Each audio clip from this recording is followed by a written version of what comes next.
Hi everyone. In this video I want to explore the concept of free will. And this is something that honestly kind of tormented me for a large part of my life, honestly. And even after I discovered the Buddha's teachings, it still was a big question for me. So I might be a good person to discuss this. At least discuss the resolution to these kinds of conflicts that might exist in one's mind. So I'll just go out and give you guys the perspective I have now, the one that gives me kind of, peace of mind.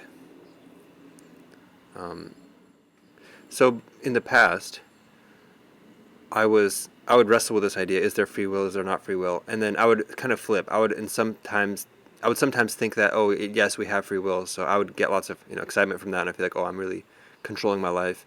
And then other times I would flip and think, oh, there's no free will. It's all just chemicals and chemical reactions and everything. And I would become kind of dead, like a zombie. Like it'd be hard to even justify acting because it feels like, oh, I'm just being dragged through life, right, by some other force.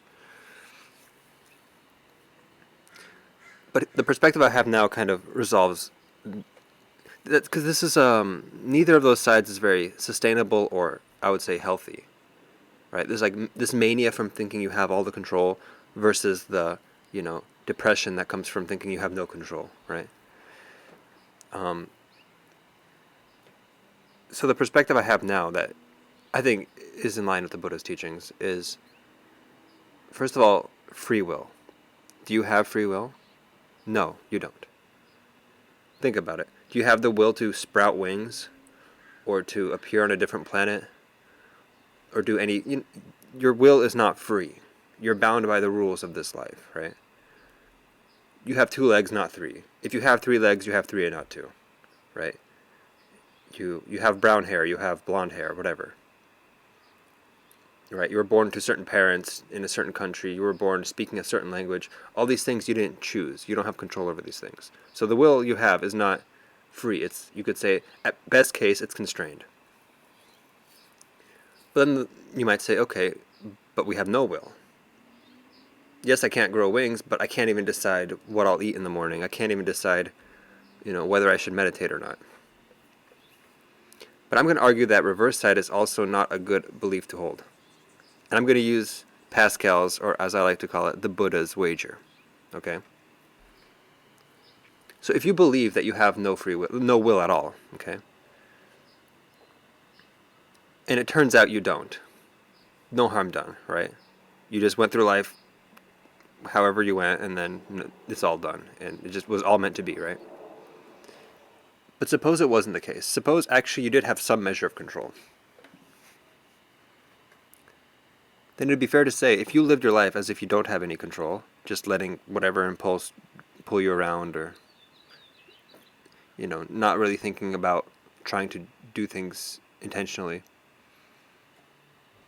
but in fact you had the opportunity to live your life that way, and in fact it was within the bounds of this reality to be able to make choices and control things, then I would say you would lose a lot of opportunities and chances to do something special, to create something that was not there before. So it's fair to say, at best case, believing you have no control will only have a neutral result. In the worst case, it would have a negative result. On the flip side, if you believe that you do have control, some measure of control, and it turns out you don't, then again, it's a neutral result, because your belief that you had some control was out of your control, that having that belief was out of your control, and you lived your life out of your control. Even the thought of you have control was out of your control, and it's a neutral result. But if it turns out you did have some measure of control, and you lived as if you do, then that's an opportunity to have a good life and take advantage of the life you're given. I said an opportunity, right? Not a guarantee. So given those 2 cases, I think it's clear to see that in the worst case, believing you have some control will give a neutral result. But in the best case, it'll give you the opportunity to create something that was not yet there in this life of yours, right? So just to recap, I think it's clear to anybody who looks at this that free will is definitely not what we have. We have, at best, constrained will.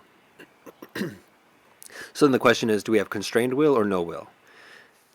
And I think if you use the Buddha's wager, it's pretty clear that whether you do or don't have any amount of will, I think it's fair to live life under the assumption that you have some amount of will, some amount of control.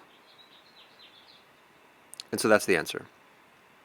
The wise thing to believe is we have some amount of control. Let's consider one more thing. Whether you believe in past lives or not, let's consider an animal, right? I would say in a past life you've been an animal, but even if you don't believe that, you can at least compare your capacity to control with an animal's and realize that there's a spectrum. Different beings have different capacities to control. And a dog would have a lot of difficulty avoiding food that was placed in front of it. But a human could resist the urge to eat some food if they had reasons and enough willpower. But if you compare a dog to an insect like a mosquito, I think it's fair to say that a dog does have more capacity to control its actions than a mosquito. And if you look at different humans, I think it's fair to notice that different humans have different capacities to control. So the capacity to control your actions is not a static thing. I think it's fair to make that assumption.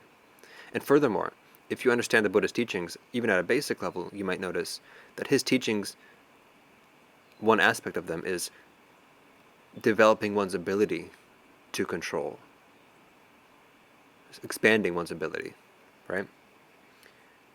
So to wrap up this video, I want to say not only is it fair to assume that we have a limited control in our lives, this limited control can be expanded. And the Buddhist teachings give us a path to expand that ability. So that's the answer. That's the answer that gave me a lot of peace in my life, that put to rest this conundrum that I always used to carry about whether or not I have free will or whatever. So if you guys want to help the channel, please subscribe, leave a like, comment, and I'll see you next time. Bye.